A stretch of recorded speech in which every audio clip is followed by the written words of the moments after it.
Welcome, everyone. Thank you for joining us on a special edition of Straight Talk with Joe Vollano. We are hosting the first MRTC, Maryland Republican Town Committee Town Forum with Councilman Dan Brunet and Councilman Mike Carabetta. You've asked for it, now we have it. So if you have questions, join our Facebook page, go on YouTube, or go to the Straight Talk with Joe Vollano page or the Maryland Republican Town Committee and submit your questions. So I'm going to take moderator privilege, and I'm going to ask the first one. This is going to go to both gentlemen. And first question, budget season is here. What is your vision for this budget? We have extra money coming in from the state and federal government, and yet they are still trying to raise taxes in the city. How does one justify that? And what do you want to see done with this budget? Well, the initial budget that was given to the City Council contained a 2.6% increase in the mill rate. Since then, it's gone down to 1%. Still, we're not satisfied. We just had received a 0% options. A lot of them were questionable in some cases because City Manager Tim Kuhn expects, to maintain services as they are. Expects to some of the things that have been added in the last year or two that I was against for the last assistant this, assistant that, communications director. There was numerous different positions that were added in the last couple of years that we'd like to probably scale back at this point. Looking for a 0% increase. I'd like to see a tax decrease. When you talk about the state and federal money that's been allocated towards the city, we did put some towards the CIP plan. That's where it's going, and there's nothing gone into the general fund at this point. That's the revenue side. The downside of that is if you do put that into the budget this year, there's an expectation they call it a so-called cliff because it won't be there, that money. It's 1 year money. So that's some of the debate that's going on right now. There's a meeting next Tuesday. That's the final Finance Committee meeting. That's where we're going to be putting together some of the motions for to go down. I got about 2 or 3 different ideas that I'm going to do. I don't know if we can get to the $1.2 million in reductions that it's going to take to get it down to a 0%. But I think we have some good ideas in regards to that. I mean, I don't really want to lay our hands down right now, but I'll say one of them is part of the retirement contribution, where on an annual basis there's an expectation of returns. This year we dramatically dropped that from like 7 3/4 down to like 7 1/4. I thought it was rather extreme. That was one of the proposals that's in place now that would be even meeting halfway of $120,000 right there. So that's one I'm definitely going to be in favor of. I've already spoken to leadership. Just a follow-up to that. You mentioned the money's going into the CIP fund. Most people probably don't know what that is. It's the Capital Improvement Fund. If you could just kind of elaborate on what it is and what it does. Yeah, Capital Improvement Plan is expenditures of a long-term nature, mostly. Things that are going to exist for 10 and 20 years. Fire apparatus, dump trucks, things like that are extremely expensive. You need to bond it. Obviously, you're not going to put $4 million into this year's budget for any of those specific items. So that's what it is, and it's a whole host of things. It could be a couple of years ago, say paving at Hubbard Park, where you see the paving that took place there. That was in our CIP plan. There's paving in the library. Some of that was up at the monuments up here on Broad Street. That was a CIP plan. What you want to do is have something that's going to last 20 years and pay it down. I mean, it's not something that's a short term. This year, what I did not like that the budget did is put police cars into the CIP plan when historically those cars were in the police budget. So right there, they shifted something out that I don't think is a part of a CIP plan of 20 years, and there's been debate about that. I brought it up on numerous occasions during the Finance Committee meetings. So it's a short start. And you, sir? Well, obviously I share the same vision as Dan for a 0% increase. The meetings have not netted us much in the way of support for cutting a lot of things. So we have a plan. We talked at length about some amendments to be made, And like he said, we don't want to show our hand right now, but we're going to try our best. And then that money coming from the state, we haven't not really talked about at council or finance at length yet. So everything's still up in the air. It is at a 1% proposed right now, but we're going to work our hardest to get it down to a 0% increase, because there should not be an increase this year. Okay, so let's move downtown. That's always been the thorn in the side. We were promised a lot was going to happen with downtown when we spent all that money to revitalize it. And now it's been 4 years, still nothing going on downtown. Do you guys have a vision for downtown and any ideas on how we get to that to be somewhat successful and give at least the taxpayer something to hope for? I've been through probably 3 different incarnations of downtown redevelopment. I recall in 1986 we bonded $28 million towards downtown development, sprucing it up. That's where you had your bump outs, you had your brick sidewalks, that's where you had all these things that were put in at that time. But when I first had gotten on the council, we were just paying off that bonding. It was 20 years later. So we just got done paying them with no benefits whatsoever. So here we go again, we're doing the same thing over again. I think it's the business climate, it's the perception of the city, things that take place, and I think it ties into crime, nobody can say it doesn't, and the perception of the city. The vision I have, obviously we have a great downtown green, everybody wants to play off of that, but the surrounding area has to be lifted up, and to lift that up, you have to have one of the first, second, third people somehow to come in there, and I think they'll follow. It's that first person is having a difficult time, getting in there, being successful, and doing the things that you need to make, a growth. It's that first one getting it in there. We got some incentive plans that we're working on for that first, second, third individual. It's going to take that risk, and I think that's going to work out well. Hopefully that happens. When I go back, we talk about the housing that we put in downtown. I was always critical, not just necessarily the tax abatements, but the disposable income. If these individuals don't have disposable income, they don't have money to spend.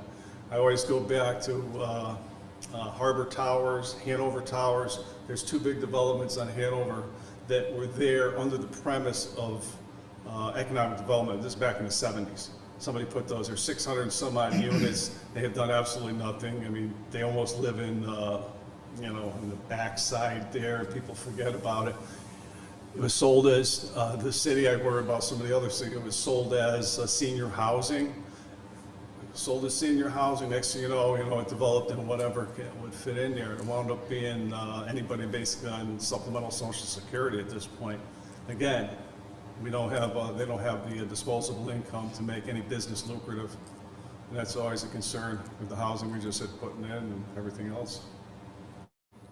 I think for downtown, for me, is to continue to work on the blight and make it look better, make it more appealing to business owners to come in. But, and I said it at the last meeting, I don't want to forget that Meriden is not just downtown.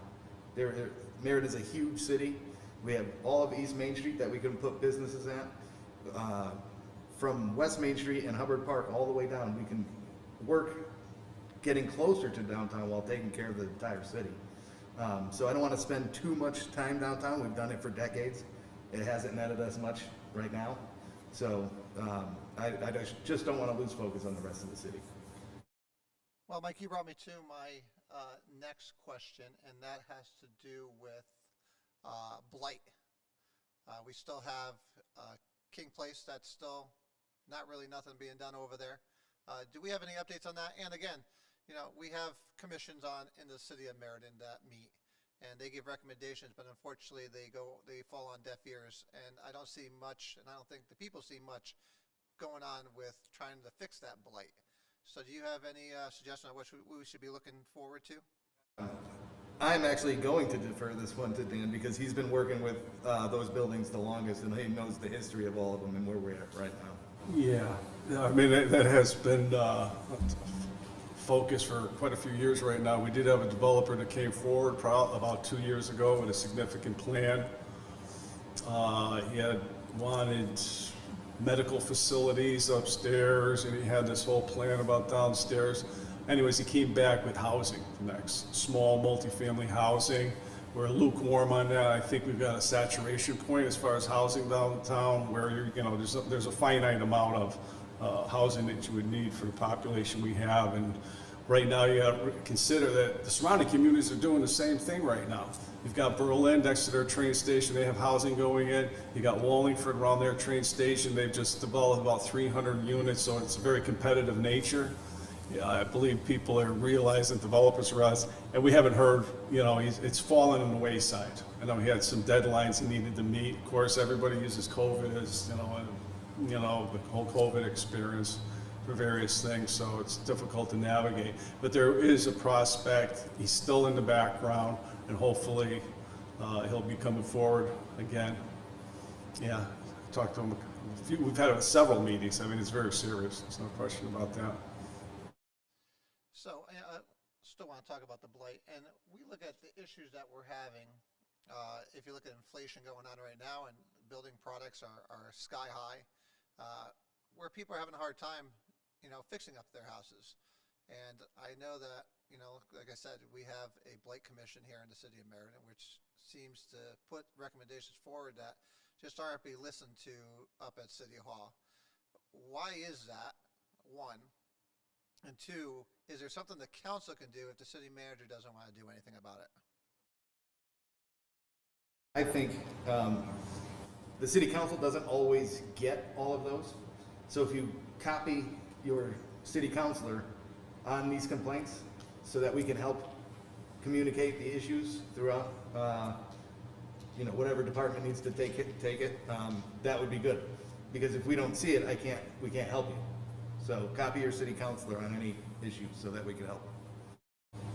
Yeah, blight's always, for many, many years, it's been an issue. Having homeowners being responsible, doing what they need to do, send inspectors out there. We have blight ordinances. We have code walks that the public's welcome to go along with, where we walk certain neighborhoods, write down all the code violations that take place. It's been tough, and a lot of it goes through not just the blight committee. We have a neighborhood revitalization board, and through there, you have an opportunity to get loans, such as a sidewalk program. If you want to put a sidewalk in, they'll pay half, we'll pay half, that type of thing. Some of the other things lately was signage that came up recently, where the plastering and bodegas and things of that nature, they plastered the signs all over the place. People are like, oh, what's all these signs, and they look horrible. So we're trying to work on that too, where we're minimizing some of the signage. And there's, two sides of that conversation too. Whether it's the rights of the owners to put as many signs as you want, all over the place, everything and anything. Or is it unsightly? Is it part of our blight issue? And I don't know where that went right now, but it was just within the past couple months talking about enforcing that. So in case you're just joining us, we're here with Councilman Dan Brunet out of Area 3, the east side, and we're here with Mike Carabetta, Councilman Carabetta, out of the west side over on Area 4. So if you're just joining us and you have questions for these two fine gentlemen, feel free to jump on our Facebook page and submit your question. So let's move on to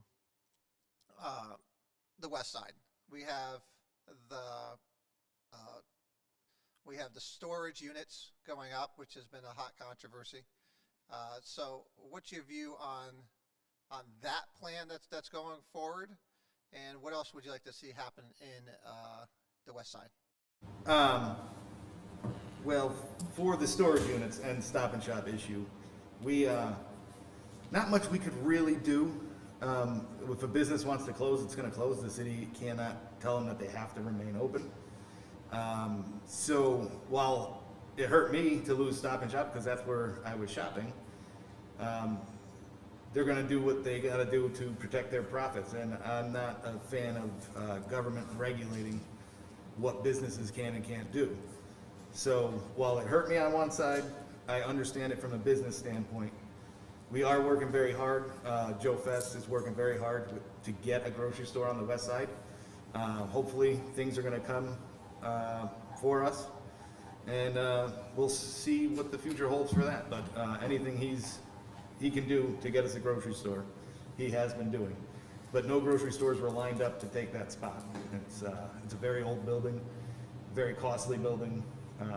So while it hurts, it is what it is. side. We see a lot of, if you look on the Meriden forums, a lot of people complain that, we do concentrate a lot on downtown.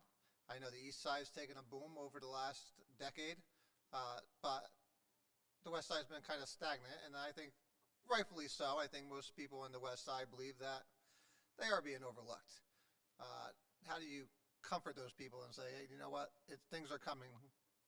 It's tough because when somebody's inquiring and trying to open a business or a grocery store or anything in some of these shopping malls, we can't really talk about it because that could make the project fail completely. So we can't get the information out there because then a landlord or a business owner will say, well, I want to charge more now. There's more excitement around it. So we kind of have to let you know and have you guys have faith in us that things are working. I've seen a lot of ideas for the west side. Some of them are very exciting, very new, very different ideas. And obviously the thing that started with the mall and the medical office going in there. Just kind of using the spaces that we have for different uses. Because we are land poor here in Meriden. There's not many areas to develop that aren't developed already. And so on the west side, we really need to work on, some roads need to be paved. We got to take care of people's houses, take care of people's quality of life, as well as focus on getting more businesses, making the streets look better, making the buildings look better for businesses to come into. So it's a balance that I'm trying to maintain, talking with Howard in Public Works about paving and what can be done, talking with Joe Fest on what businesses can come around. There is a lot of time spent in meetings and discussing what's the future for Meriden. And the west side, I foresee having some new businesses and some new exciting things coming up. Okay, and Dan, let's go over to the east side. That's where I am, that's where I live. Like I said, we've had a lot of booming stuff going over there on the east side, up on East Main Street, Upper East Main Street. What do you have for the people that's been coming up? Well, the whole east side corridor has been doing very well over the last 4 or 5 years, along with Research Parkway. Never mind, just, we have every fast food restaurant there is, I guess. And even going east, we've had Tano's, we've had Family Dollar, that whole corridor is just doing great. What's coming up, there's still more expansion to be done. We got that one property, the Curry property across from the Meriden Inn. We'd like to fill that. There's some interest, but not too much right now. For some reason, taking a left off the highway isn't as lucrative as taking a left. So it's we're progressing along, and again, we're kind of a built-out community. If you realize there's very few parcels that can be developed right now, and they're all privately owned. One of them of interest would be called the Hall Farm. It's up off of East Main, left at Bob's package store. So anyway, that was privately owned. You don't realize there's about 60, 70 acres of land behind there, and there was also interest at one time for like a Walmart was in competitions, things of that nature. But it's privately owned. That's like the only opportunity we have over there to really build something. And overall, we just, we really need to redevelop. We got a couple plans in place for redevelopment of properties. Again, it gets very costly, redeveloping some of the old buildings and old factories that we have around town. But there's always work being done. It's never ending, and of course you have to be in competition with surrounding communities as we see, some of the things that take place. And why doesn't Wallingford do it and you can't do it? I say, we have this and that. There's variables involved. How are the roads on the east side? Paddock Avenue looks good. Every road's paved. So come to the east side. I'll show you a nice paved road. Sidewalks are pretty good too. That's a good one, because what we started is a sidewalk shaving program. You get these newer developments, they put the wisdom of putting these trees in the middle of the burn there, so they grow, and all of a sudden the sidewalks get pushed up. What we did is we're shaving off the tops of them to level them out. Very inexpensive, looks good. We had I think almost every neighborhood was done on the east side, because most of those developments were built like 15, 20 years ago. That's when the trees do. They go this way, they pop out curbs, they push up sidewalks. So we're working well. We got many good things going on. All right, so we have a couple questions coming in. One from Mike. Didn't Hartford Hospital just give the city money to secure the building? I didn't hear that. Not that I'm aware of, no. Yeah, There no, was I heard anything. there was a settlement from the old Meriden Hospital that took place about 3 years ago. And that was a small one, and that was for some of the remediation. We put it towards that. That's how the building was remediated, basically some of the costs from the Hartford Healthcare, which were, the purchasers of the old hospital. So that did take place, and that money was spent so we can redevelop that property now. That's how it was remediated and getting ready for a future business. Okay, one from Heidi. The NRAB, that's the Rehabilitation Advisory Board, has sent a letter to council about various issues, one being trash and recycling, health department issue, and they said they were too busy to help.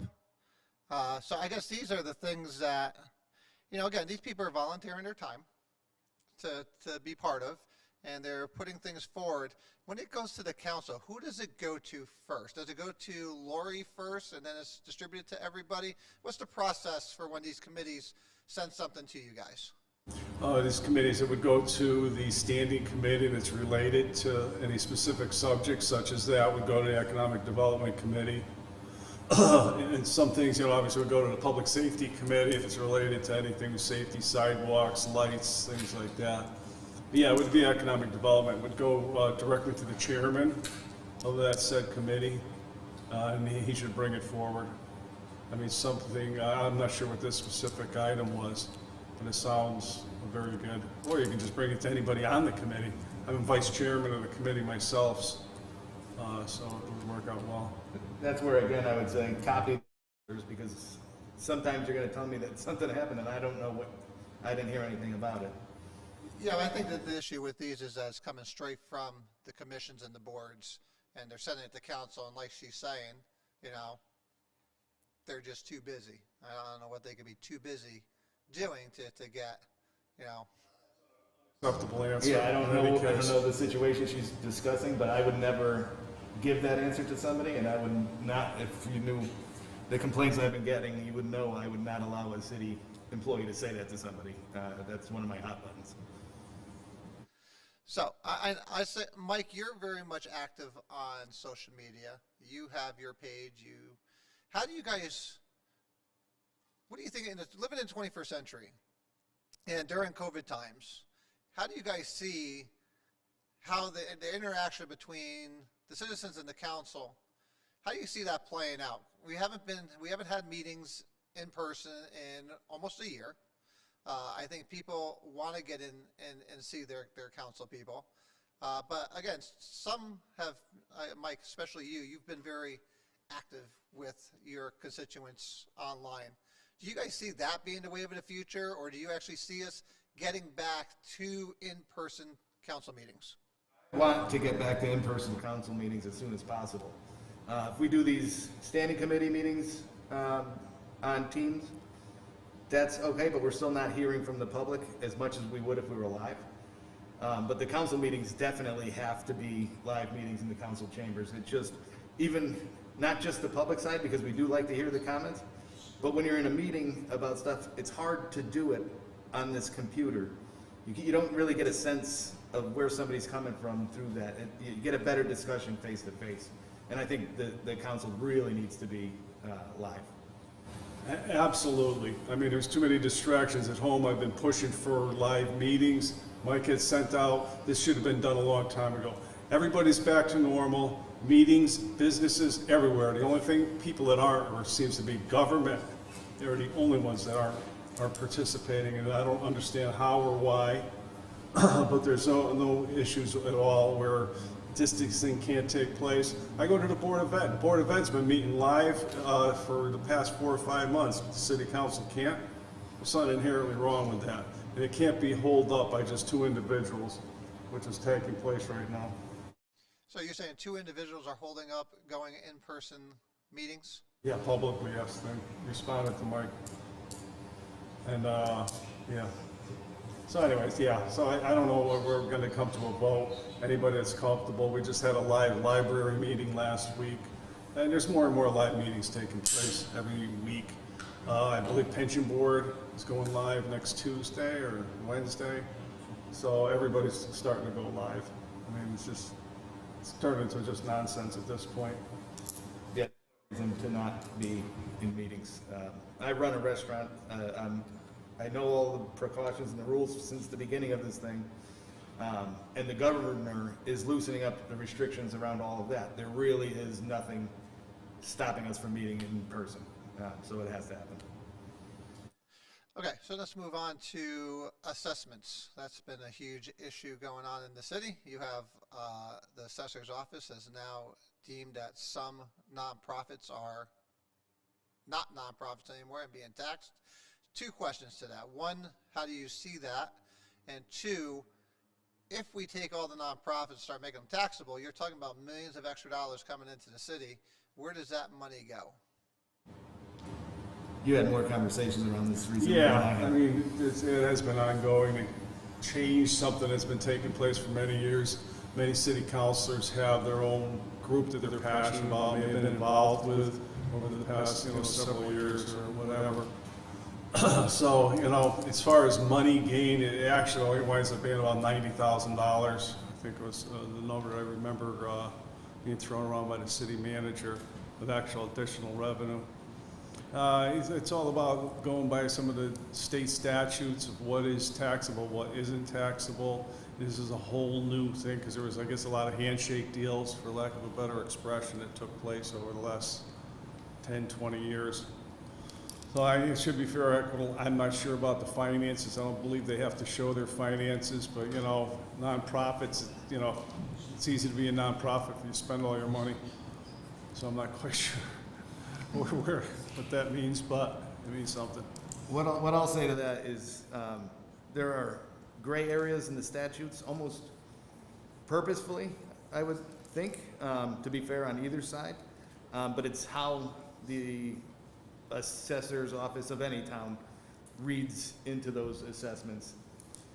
The thing that bothers me is that there's no notice, and not enough notice, as far as I'm concerned. The statute be damned. For this is how it's been. Now all of a sudden this year you got to pay this. I don't understand why we wouldn't just. This is going to change the following year. For this year we're going to honor the way it was, and work with people, because at the end of the day, these nonprofits, these businesses, these homeowners that come here are the things that give the city the money to be able to have roads and schools and things like that. So we want people to be happy to live here and not have to fight every time there's an issue. Yeah, I agree with you, Mike. I'm on the Board of Appeals, and I 100% agree with you. Okay, we have a couple more questions coming in. And this one's from Sharon. How moving them back 50 feet saves my neighbor's health? I don't know what that's referring to. They're having a different conversation altogether on the chat. I am just reading through here. Okay. They're having a conversation within themselves on Facebook, which is always good because, that's what we're here for. We're here for dialogue, and we want people to have a conversation with each other. But if you have your questions, we have Councilman Carabetta and Councilman Brunet. People have asked for this kind of discussions for many years, and now you have your opportunity. So if you have questions, by all means, plug it into the chat, and we will ask them for you. So let's shift gears, and let's go over to education. Again, probably just like the budget, they are getting quite a bit of money for the Board of Ed. Again, you always hear about how much we spend on education in the city. Of course, if you're the Board of Ed, you always want more. But we spend between state and local, we spend almost $210 million a year, not including the building maintenance that the city pays for. So when you realistically look at it, it's about maybe 205 to 215 to 220 million altogether. What are they going to do with that money, and what control does the city council have on what they do with those federal funds that are coming? From my standpoint, I'll answer first because it'll probably be quicker than Dan's, but there's not much the city council can do as far as what they do with that money. And legally, we can't decrease their portion of the budget unless we can prove that their student population has had a huge decrease. That's really the only thing that could stop us from giving them the same amount of money they had the year prior. But I don't know exactly what they're planning on doing with the money they do get. I know they'll prepay for some insurances and things like that that would normally happen if you have some extra money. And when we do have a city council that is, you know, made up mostly of Democrat side who love the education, they're not asking the questions about what the money is for. They just want to give more money.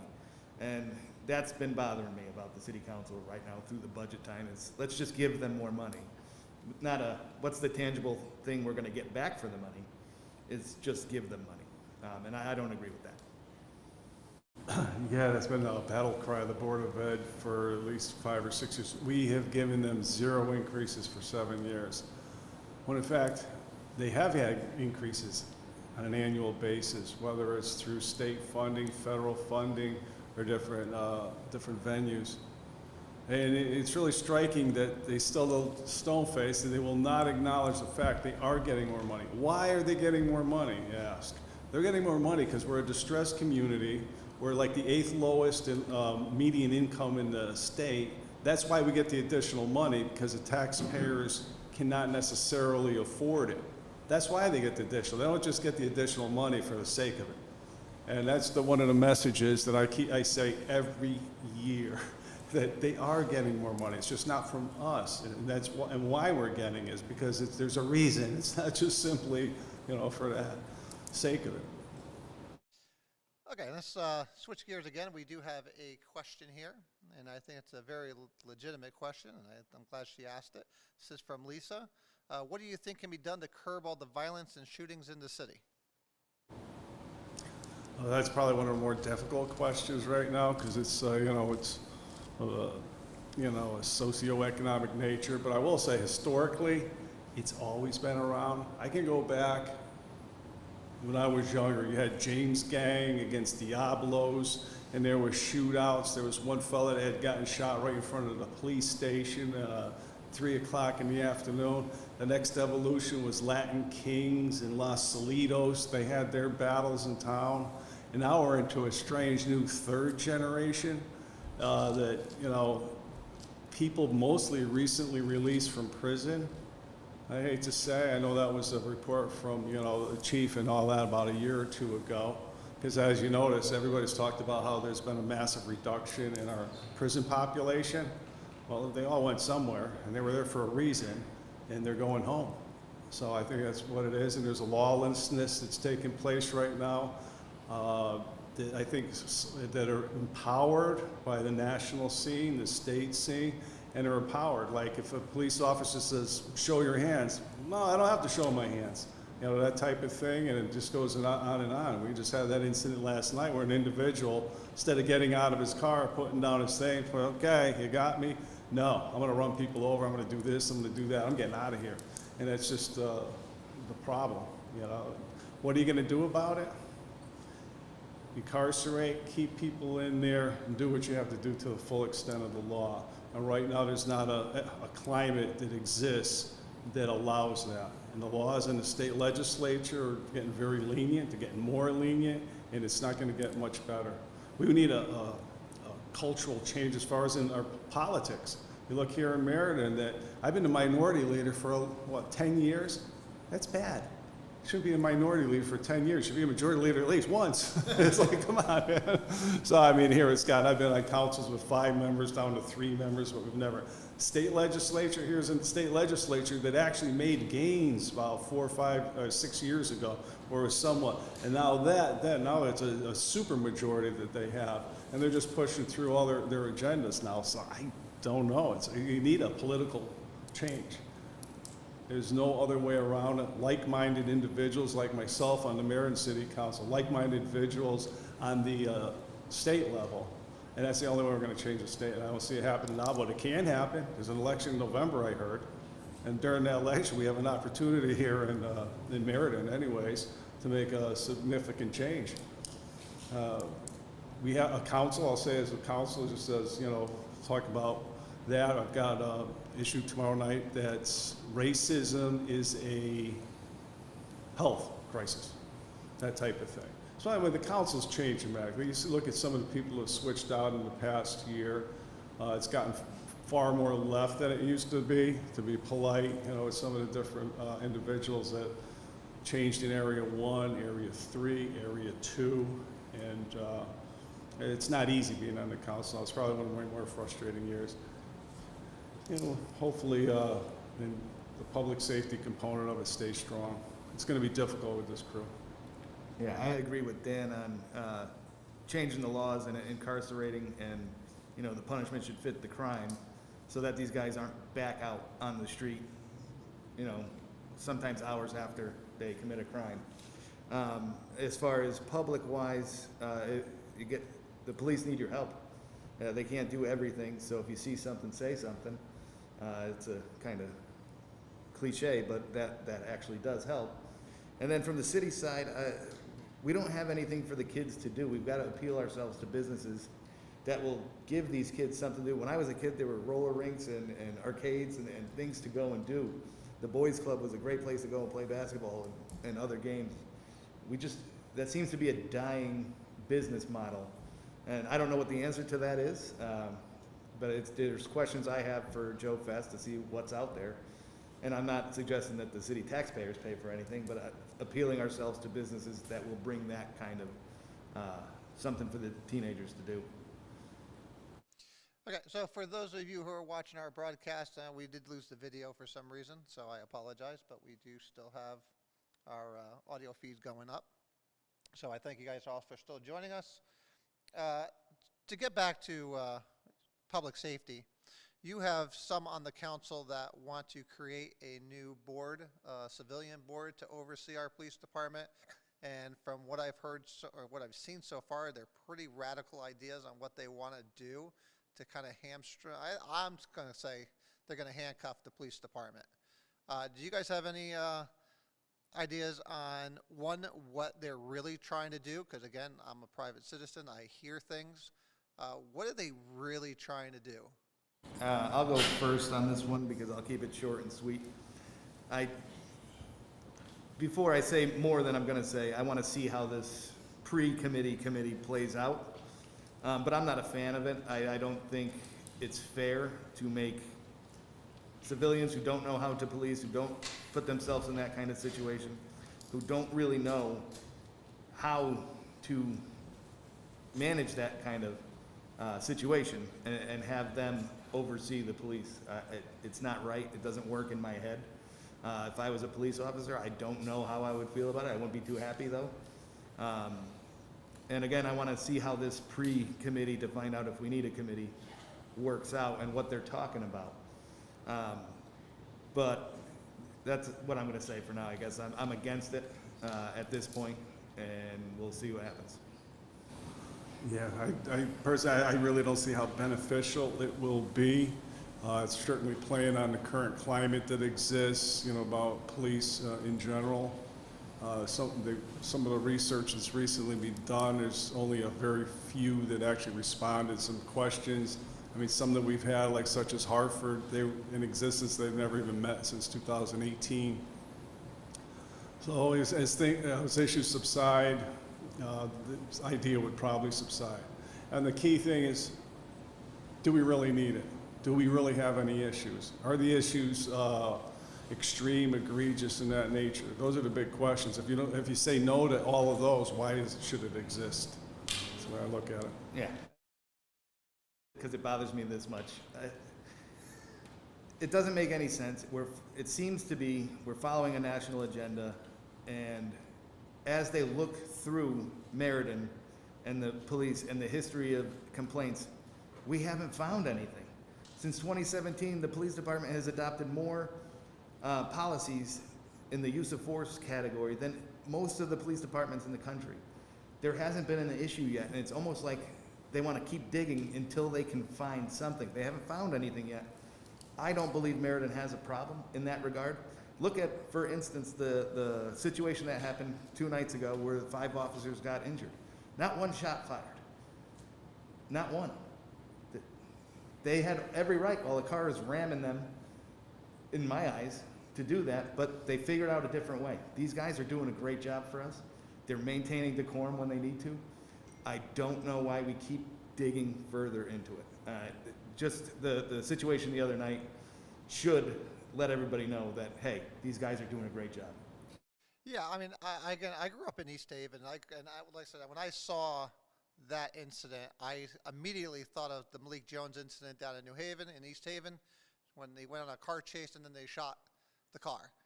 Easily would have been justified in this case. And I give credit to those police officers. The only thing I don't want to see happen is the police officers put themselves in risk because they don't want to have, you know, those kind of charges thrown against them. So I think we're in a slippery slope right now.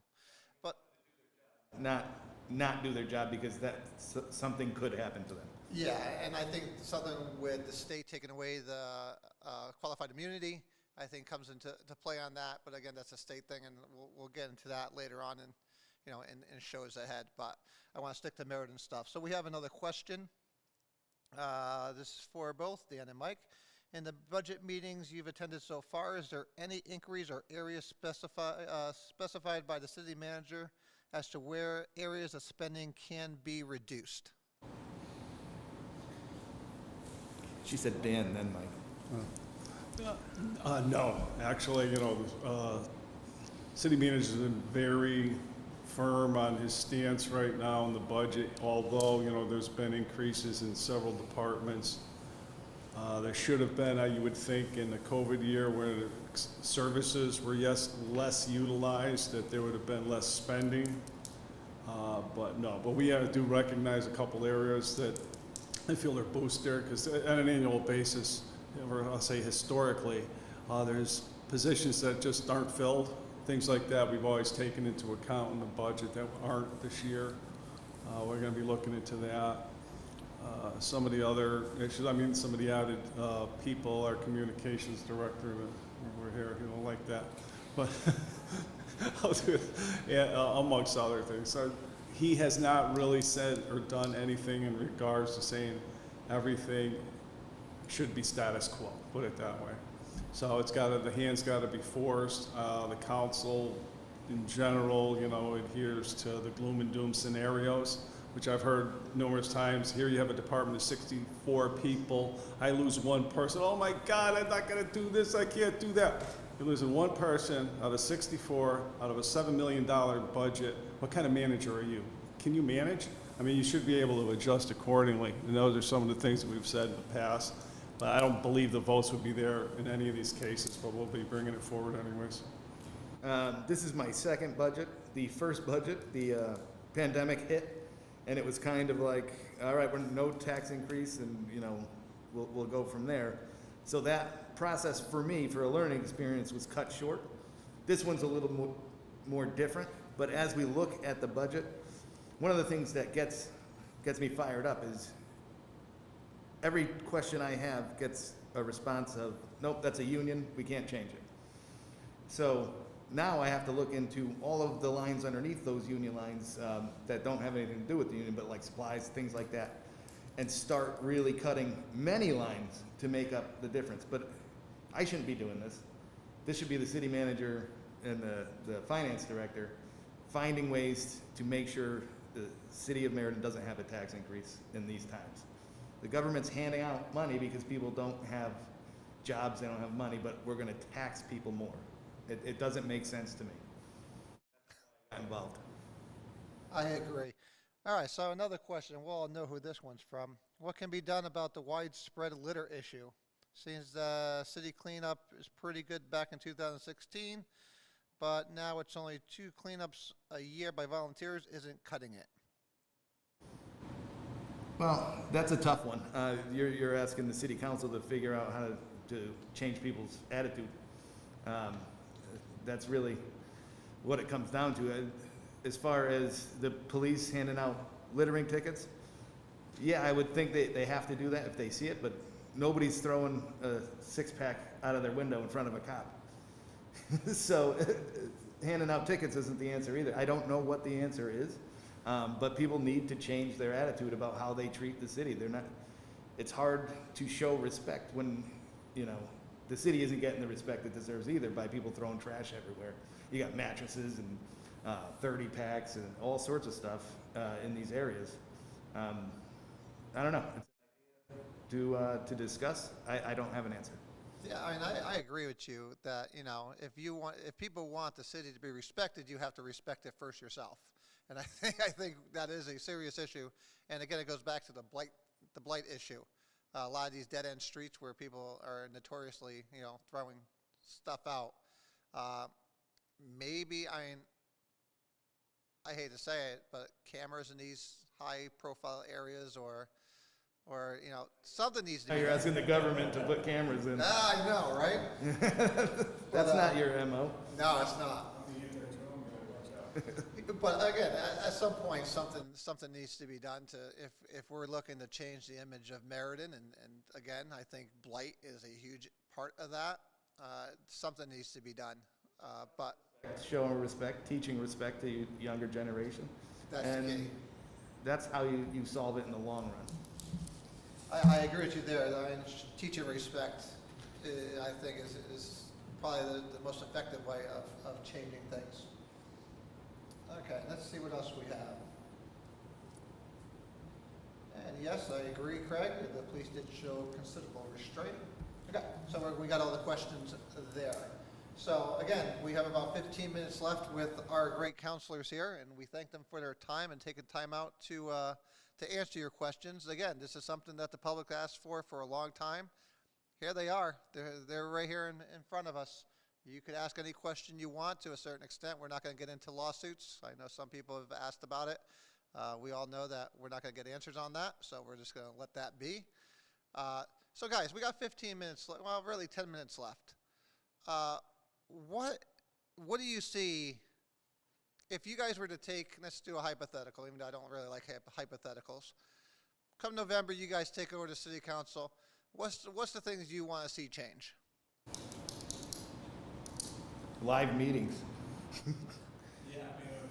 Obviously, it'd be nice to have a majority on the city council. You know, obviously have a receptive mayor's office. I mean, we go back to 2013, we had a 7-to-5 council and the mayor's office at that time. Didn't work out all that well, but you know, it was interesting, the different dynamic that took place. The first thing we would do, though, is obviously was the departments. I mean, with some of us have had issues with certain department heads, city manager. We want to get rid of any, you know, root out a lot of the special interests that take place and have an opportunity to vote on matters of concern.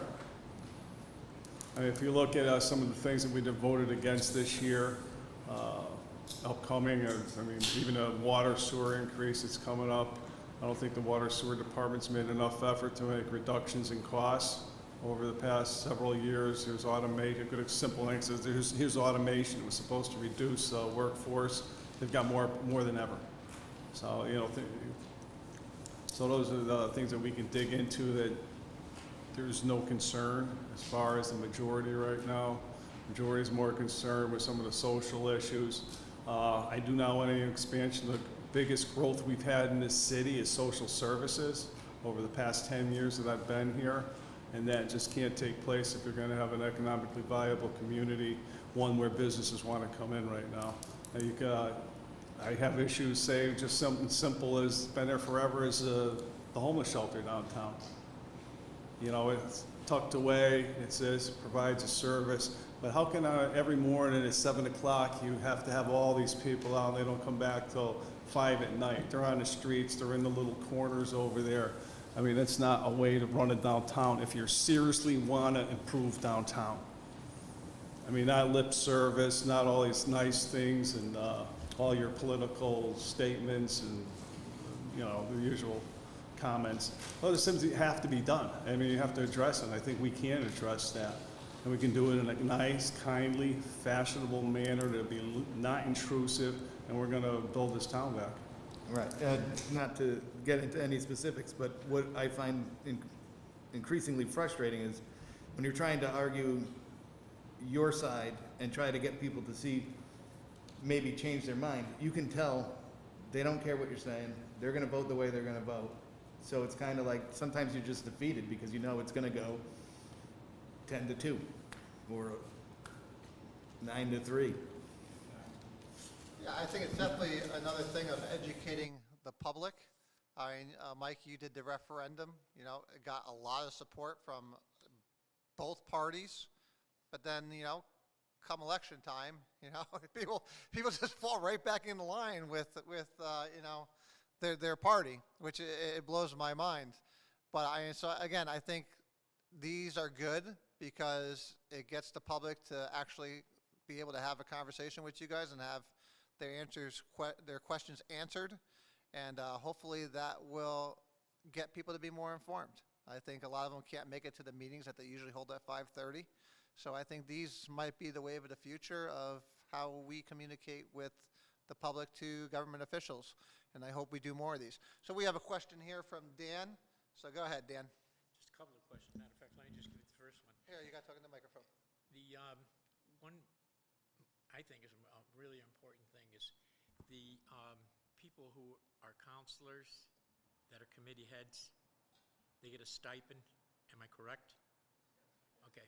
I want to know why we don't push forward and make these people come to these meetings, whether there's an agenda or not. The public should be invited to these meetings.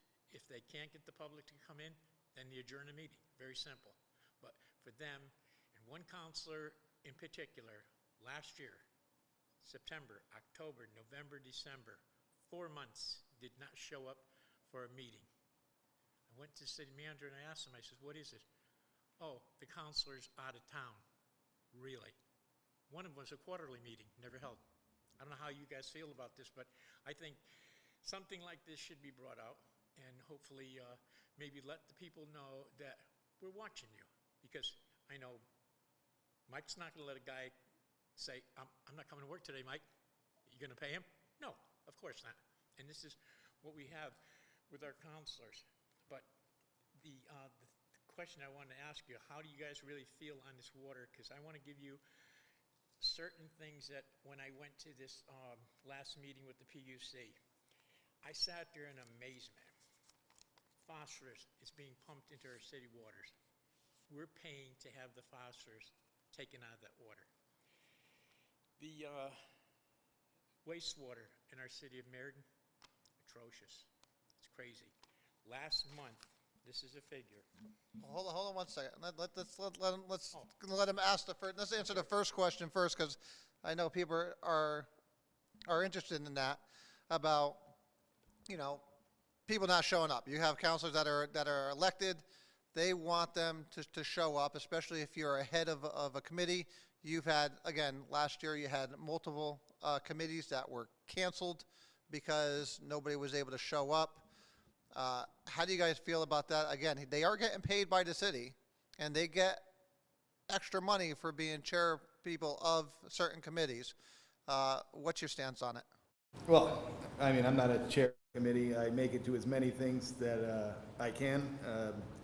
And my feeling is if we have a public meeting where a public comment is supposed to be taken, even if there's not going to be a quorum, we have a chair, vice chair situation on those standing committees. The meeting should go on, public comment should be heard, and then no vote can be taken because there's no quorum, but at least we did, as a city, we did the public their service, and we listened to their complaints. Attendance has always been a peeve of mine. I mean, I probably have one of the best attendance records ever in the council. I mean, there was a stretch of like 6 years, I think I missed 2 meetings for the death of my mother and the death of my father. That was it. So I have OCD. Maybe I'm on the other end of the spectrum. I just do, if I miss a meeting, it's for a real reason. So yeah, I do have issues. I have issues with certain counselors right now, whether they're here, not here. We should have live meetings, first of all, to maybe address that situation and make sure they're here in the city, if you know what I mean. So, That's a whole different it's a conversation. I mean, I could go in our own caucus, you know, I push, I know there's been, you know, critical, you know, things to certain individuals about attendance there too. So, you know, I'm all for it. The stipend, I will say, you know, about the stipend, you know, it has not gone up, the city council in 28 years. It's been the same. So if you're getting like 5,000 now, you were getting 5,000 in 1980 something or another. And it's kind of interesting, man. So you asking for a raise?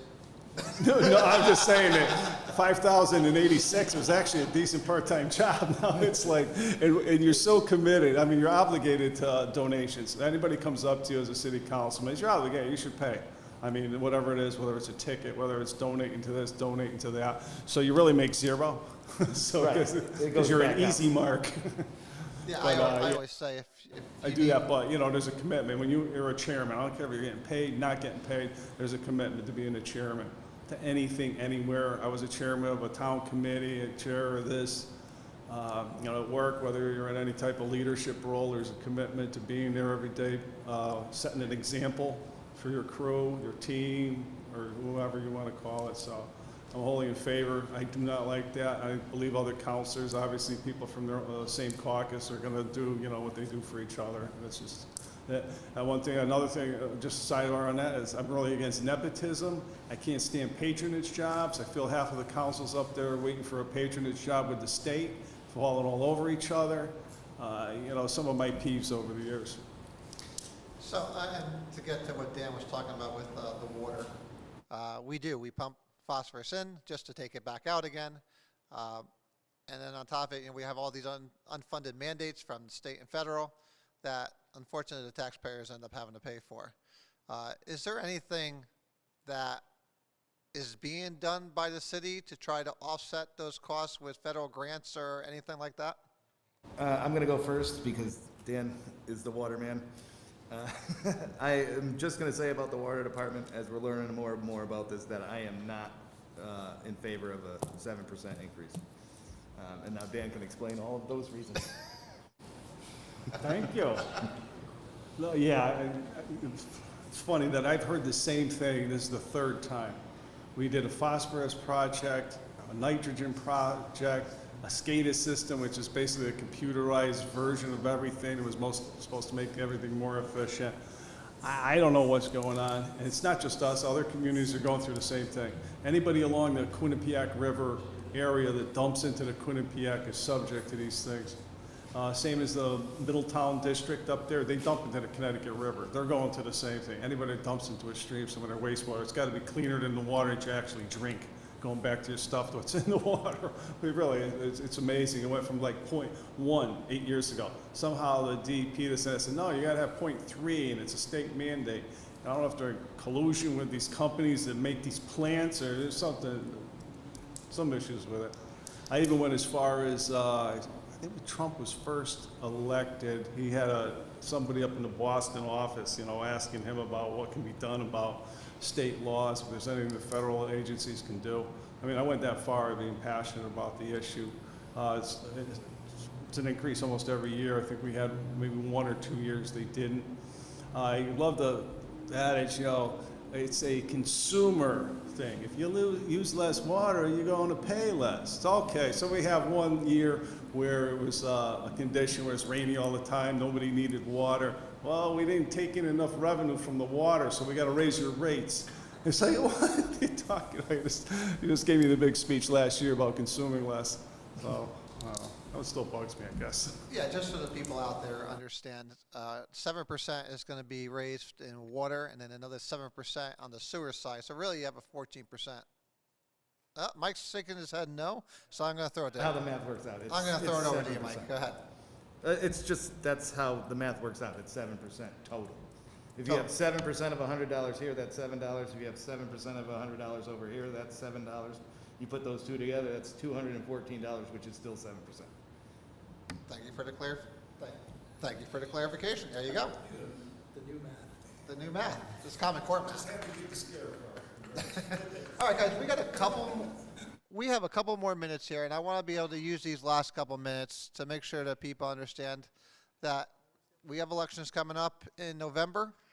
Mike, you're not up this year, but Dan, you are up this year. So I'm going to give you the last minute that we have here, Dan, and tell people what they need to know going into this election.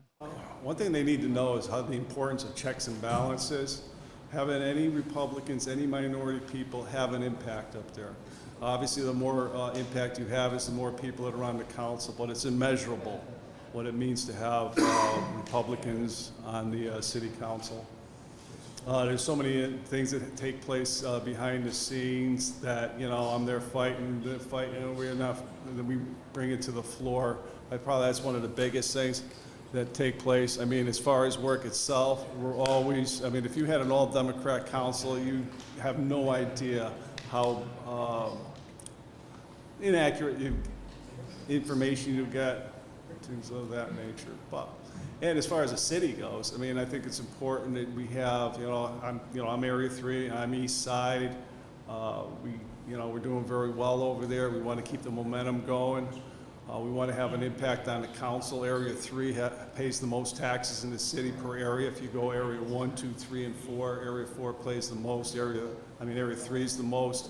Area 4 is second, and Area 1 is way behind as far as actual impact. So, each area has its own different dynamic. Each area with its own dynamic should have a Republican representative. So I would say every area 1, 2, 3, 4 needs at least one representative that's a Republican and have the most impact within your area for checks and balances. That's what I would say is probably the most important. It's not just here, it's on the state level, it's on the federal level. You just need that in place. It's not arguing, it's not this and that. There are philosophical differences. There's no question about that.